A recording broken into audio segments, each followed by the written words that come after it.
Would you spend around $100 for 23,000 games, a joystick, 8 buttons, and the ability to attach another joystick to it? If you are interested, watch this.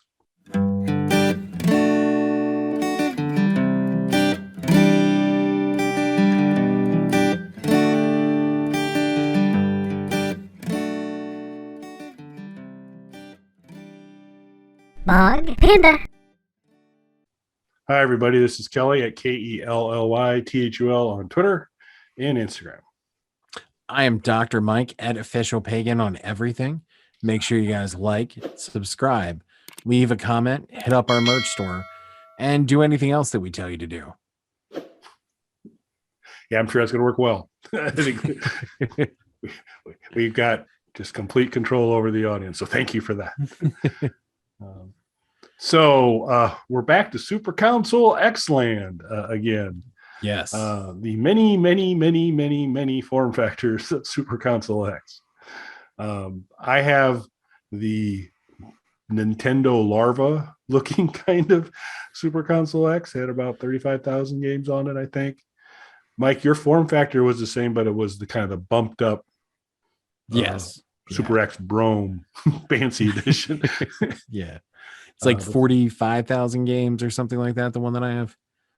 And then there's like a king out there. And there is actually a stick, which is more of a it's a USB plug-in, but a much larger than like when you think about the Fire USB plug-in. It's a much bigger Amazon Fire type of deal. It's much larger than that. And it kind of operates more in Mike's stratosphere of the 45,000 games. But recently, what's become available is the Super Console X. I think they are just calling it Super Console X Stick. It's not called a fight stick, right? Just a stick.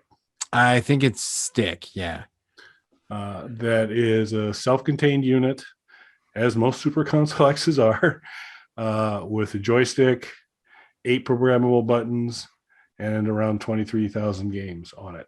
In that weird way that a lot of these large number of games providers go through is they say, well, we'll count this version and that because we put 3 versions on that don't work, and they count for our total, and then there's a 4th version that does work. So there's a little bit of inflation in that number, but there's still a ton of games. Yeah, you're still looking at thousands of games on these things. It's not like I think somewhere once you kind of crack 10,000 games or so, it's like, I'm good. Whatever else is there, I'm not going to quibble with you over. If you want to kind of count the Japanese version is different than the Canadian version or those types of things, so, unless there's obviously significant difference in gameplay.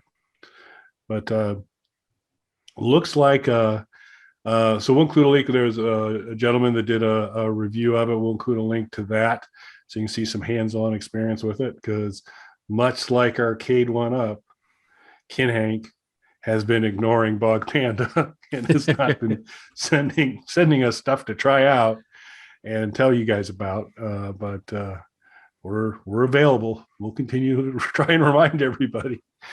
But it looks like a pretty sturdy unit. And decent form factor, HDMI out the back. It was interesting. I saw that one of kind of their big selling points is more of a PlayStation, used it as a PlayStation controller. If you want to have kind of a joystick for doing some PlayStation stuff, that was kind of one of the additional uses. So it was basically, hey, this is a joystick. It just happens to have 23,000 games on it as well.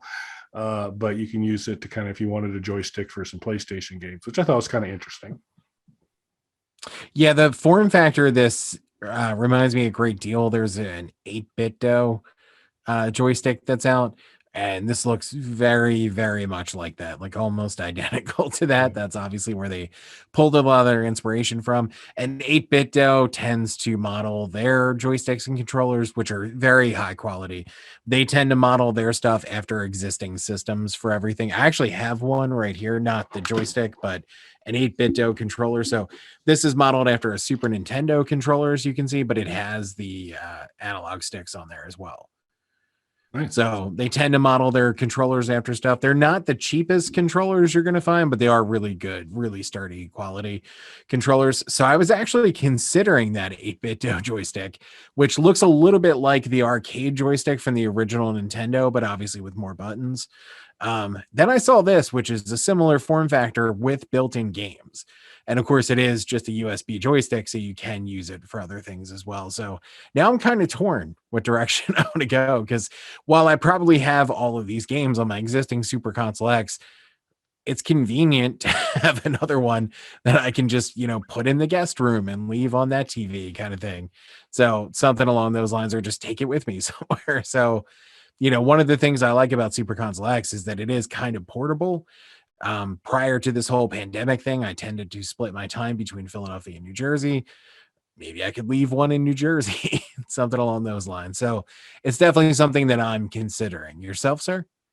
Yeah, so it's interesting because one, the idea of, because I don't really have a USB joystick, just to, like, if I want to do something on the PC or on the PlayStation, I just have the PlayStation controllers for that, and then can use my Xbox One controller on the PC, which works fine, and that's good. But the idea of actually having kind of a decent, I mean, this thing is no Atari Fight Stick. It's a nice little small unit, but that's okay. And to have just basically a USB joystick that I could use on kind of a number of systems. There's some times where that have been nice to have. It's kind of, it gets into this weird thing, like, well, I actually do have a USB joystick. It's called the Atari Fight Stick, but that I'm not going to wheel over in front of the PC to play a game because I couldn't reach the PC because the size of the Fight Stick. But so this would be a nice kind of a cool thing to have to be able to set on the desk, do on the PC, do it with the PlayStations as well, and then. So I've kind of been a little bit in the market to say maybe I need a standalone joystick and controller kind of deal. And then to your point, it's like, well, how about you get one that's loaded with 23,000 games, and that if you don't happen to be connected to some other gaming platform, you still can keep yourself busy. And you can always daisy chain another controller to it, like you mentioned, for 2-player games. As far as controllers go, of course, I think, especially right now, the Xbox controllers are probably the best thing that's out there. There's mine. I don't know if everybody can see that. And you can order custom. This is a custom one. You can order custom ones directly from Microsoft, which is cool, but they're a little bit on the pricier side. And if you're going to be spending, close to $100 on a game controller, like Ellie said, why not have one with 23,000 games in there, even if it's not really 23,000 games, thousands of games, though. More games than you could realistically play in that sitting when you're there in front of it. Yeah. And just a side note, I'm not 100% sure, but I bet if you felt around the room you're in, the darkened room you're in, at about, I don't know, 4 feet up, eventually you might run into this thing that sticks out of the wall a little bit that you can kind of push up or down. That's called a light switch. And Never heard of it. if you actually push that up, you see all this stuff around me? Right. It's called light. And what could happen, one of the neat things about light is when you hold something up to show our audience what it is, like, I don't know, a controller, the light will bounce off of it into your camera and they can maybe see it. So I don't know. I'm just throwing out some crazy stuff here. It's fine. No, I'm good. Yeah. I'll send you pictures. You can send you pictures. We'll drop it. Yeah. That's power. That's good. Okay. I'll send you pictures. It's fine. Okay. That's good. You stay brand consistent. Don't want to get that money, but yeah, no, it's tempting. It is, by all accounts, it appears, I don't, it's not is it 8DO, the 8-bit controller, dough. 8-bit though. It's not that quality. It's not that low quality, but it's also not, at games blast controller quality Right. either, you know. So it's in that range where it's sturdy, it's got a decent weight to it. It's not going to be the highest end buttons and joystick, but it's also not going to be, so it's kind of a little bit like the Legends, where you got you know, pretty decent above average, not the superstar stuff, but still pretty good quality. So Speaking of games, since it's bothering Kelly when I'm holding stuff up in the dark, there's the games controller. yeah, That's he's holding black. up a controller You for know you. that's really. How's that been working out for you? I like the games controller. It's not as good as the Xbox controller, but it's pretty close. Yeah, I do like it syncs really well with the core, and to kind of, so doing stuff with the At Games core has been fantastic with it. So props to you, At Games. Like your controller, it looks cool. It's a nice. I mean, they did a nice job on the design. It does. It doesn't look as cool as my custom controller, but which you can't see because it's dark.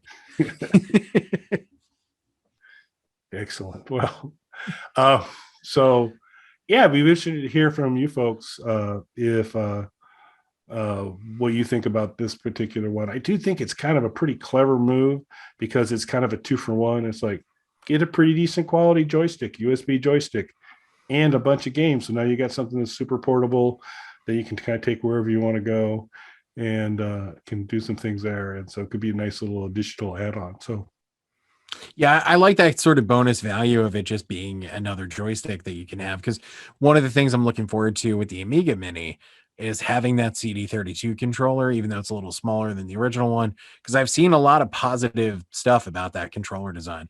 A lot of people saying it was a really comfortable controller, really well made controller. So I'm looking forward to trying that out because I never got a hands-on CD32 experience. yeah, yep. I almost walked back with the. Used to have the Amiga Fests up in the Chicago area. We'd go up, the small smattering of Amiga owners that were around the area, and we'd go through. And one of the last ones I went up to, they had CD32s available, and I was this close, but I bailed and did not go that route. So yeah, so I had no hands-on experience with me either. But yeah, so we're, you know, we record these in advance, so we'll have to wait and see. But so I don't know when this airs, but by the end of May, I don't know where that falls right now when you're watching this, but by the end of May, fingers crossed, that Amiga 500 Mini will be headed my way. So we shall see. Anything else? No, I think that's it, sir. Well, as always, folks, thanks for watching. Please, we greatly appreciate it if you'd give us a like, a subscription, any of that kind of good stuff. It's always helpful. Helps the channel out. We'd appreciate it. So thanks for watching. Thanks, everybody.